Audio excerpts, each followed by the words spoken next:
Good morning, it's Dr. Hodges. I wanted to reach out to you guys this morning. I feel like I haven't made one of these videos in a while, but Margie and Collins are asleep, and I actually have been chit-chatting back and forth with two of my good friends, and I almost have gotten to the end of my walk, and I'm like, oh my goodness, this is the only time that I really can make my videos, and I'm almost done. So the good news is that you're gonna get some new background scenery for this particular video, because like truly I think I only have one more mile to go. Luckily I'm not a very fast walker, so I still have plenty of time to make this video. And one other disclaimer, as this is the end of my walk, if you can see, I have terrible roots right now. I'm actually going after this walk to go get my roots done. Yay! Thank goodness that all these hair salons are finally open again. Okay, so with all that being said, I was chit-chatting with my office manager, Laura, and I said, you know, what are some different questions or concerns that some of the patients have brought up to you most recently? And you know what she said? She said, you know what? What do you do whenever you're 6-7 months out and now things are starting to seem normal and things are starting to get complacent? How do you make sure that you just continue on this journey so that you can be a success? And I was like, ooh, that's a good topic. Let's delve in. So, ooh, there's a big old puddle, hang on. So, you know, I agree that usually at around the 6-month mark, sometimes the 7-month mark, this is finally the golden time for any surgery where you really are starting to feel more like your old self.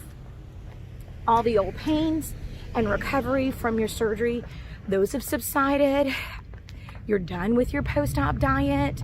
And not only that, you've now had a couple of months under your belt where you've been trying out new foods.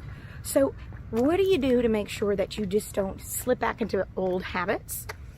You know, I think the first thing that is going to be really important for all of my patients is that I want you to, as often as you can, write down what you eat.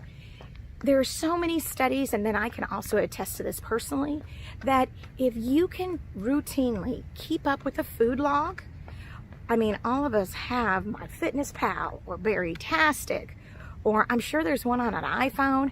Every one of my patients that has an iPhone, you guys always come in with a little iPhone watch and it's always buzzing or going off or something.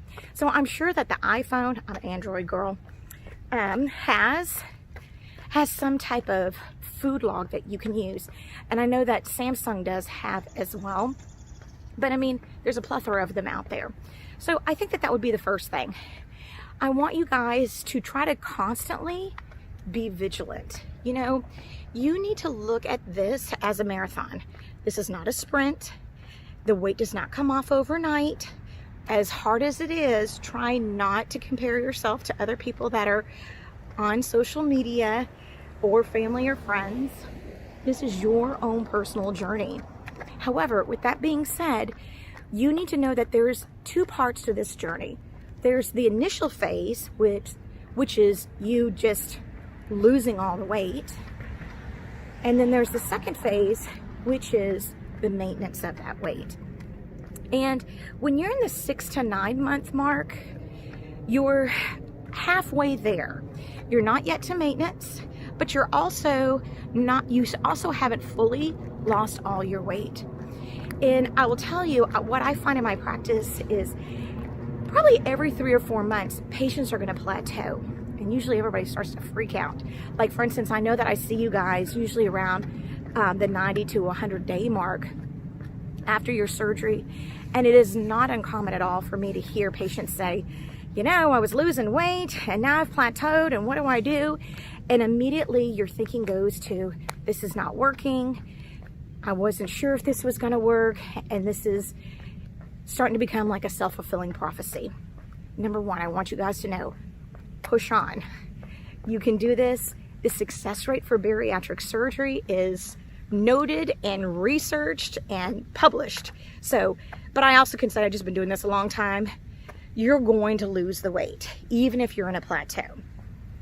Number 2, what can you do to either break through that plateau or to make sure that you don't start going carb crazy one night if you've had a bad day? What are things that you can do? Because, you know, these surgeries, they fix the gut on the inside, but what they don't do is they don't affect any of the behaviors or any of these other things that kind of go on in your mind. And as all you guys know, if you've had surgery, this is mental game with this surgery. The surgery is the physical easy part. It is the process of the surgery that I feel is most difficult. So I want you to A, log your food. B, let's say in the beginning you started doing all your vitamins and your protein. Ooh, I'm crossing the street. You were doing all your vitamins and your protein, and your vitamins required you to do 3 or 4 throughout the day, and you had your alarm on, and you were super excited, and now it's month 6, and you're like, if I hear another alarm, I'm gonna go crazy. This is what I would recommend if you're at this point with your vitamins and protein. Pick another vitamin, pick another protein. There are a number of different vitamins that are out there. And I've told this to a lot of my patients that you are going to stick with your vitamins if they're relatively inexpensive, if they're easy to use, and if they taste good. So pick one. If you're finding that you're starting to forget some of your vitamins, or you're like, you know, in the beginning my hair fell out a little bit, that can happen, it's now coming back. Maybe it's okay if I don't always do that iron, or I don't always do that protein, or, you know, I used to do 2 protein shakes religiously, but now I've slacked off. And what do you know? Now you're starting to plateau. So I think the first thing is you need to change up your system. If you have been taking certain vitamins for a while and now you find that you're kind of falling off the wagon, go online and pick out another one. Again, there are a number of them that are out there. There are several different companies that make wonderful all-in-one multivitamins. Typically with those, you still either need to add in an extra calcium though. And the reason why is calcium is just a humongous molecule and you just cannot put it all in one pill. Well, I guess you could, but then the pill would be that big and it'd be more like a sandwich as opposed to a pill that you were taking. So I encourage you, if you've fallen off the wagon about your vitamins, go online and find one that's a lot easier to take. Not only that, put that bad boy on auto ship. The companies love it, and then you don't have to think about it. So that would be my second thing. The third thing, get back on your protein. You're always going to need protein. I think I've done several different videos on this, and this is what you need to remember. Your body, whether you've had surgery or not, you need 1 gram of protein per kilogram of body weight. So that means if you weigh 200 pounds, you need 100 grams of protein. You cannot eat enough peanuts in the world to get you to 100 grams of protein, so put down the nuts. If you want to do a protein supplement or a protein snack, then do a real protein snack. I really encourage you to, if you've fallen off the wagon with your protein, go back online. Look on Pinterest, look on Instagram. I can guarantee you there are a ton of different sites or hacks that are out there. I'm actually going to be making another cooking video on this, on different ways to get protein into your diet. If you've gotten into a plateau and you've realized that you've fallen off from taking your protein on a routine basis, then go back and reevaluate your diet. And another thing is try not to weigh yourself every day. Maybe once a week would be good, or ideally once a month. But it's very interesting. In the very beginning, once you've had your surgery, clearly everybody's gung-ho. You have all these little things that you have to do. And then as the weeks and then the months wear on, the novelty of all of that wears off. And I encourage you, just make sure and do a reassess at the beginning of each month. Weigh yourself. Maybe you should take measurements of yourself. If you haven't done that in the past, just start now. Now's the greatest time as any. That way you can use that as a way to measure your progress. I have one sweet little patient, and every time he comes in, he brings me in a little chart of like the weight that he's lost, and she's able to show me also measurements. I think that's great. And it's a good visual for you to see how very far that you've come. And I think also if you know that this is a routine, like the beginning of the month, you got to pay the mortgage, the rent, car note, electricity. Next thing you need to do, hop on that scale and then make sure that you type in some measurements.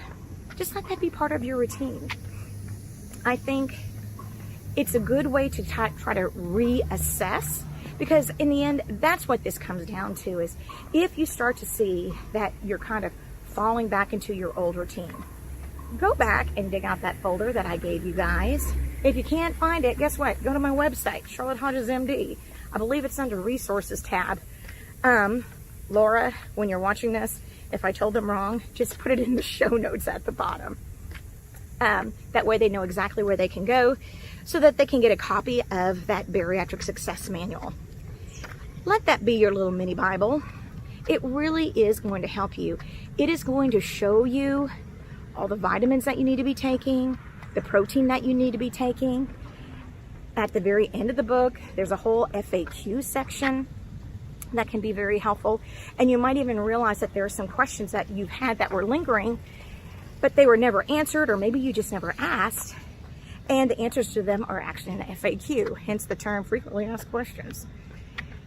So this is kind of my encouragement. Number one, keep a log and do a reassessment at least every month.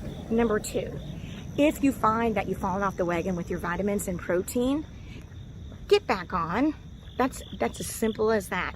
If you were taking vitamins that you had to take multiple times throughout the day, I challenge you right now, go online and find one that you only have to take once a day, or at the very least twice a day. Get rid of all those alarms that happened and would go off 6 times a day. So I recommend just do it so it goes off 1 time a day to make sure that you're doing the things that you need to do. Look online, try to get some different protein ideas and protein hacks. And I guarantee you, if you kind of get back to the beginning, this is not rocket science. You do not have to reinvent the wheel. Go back to the basics. This is going to get you out of your rut and get you onto the path of success. All right, so hope this helped you guys.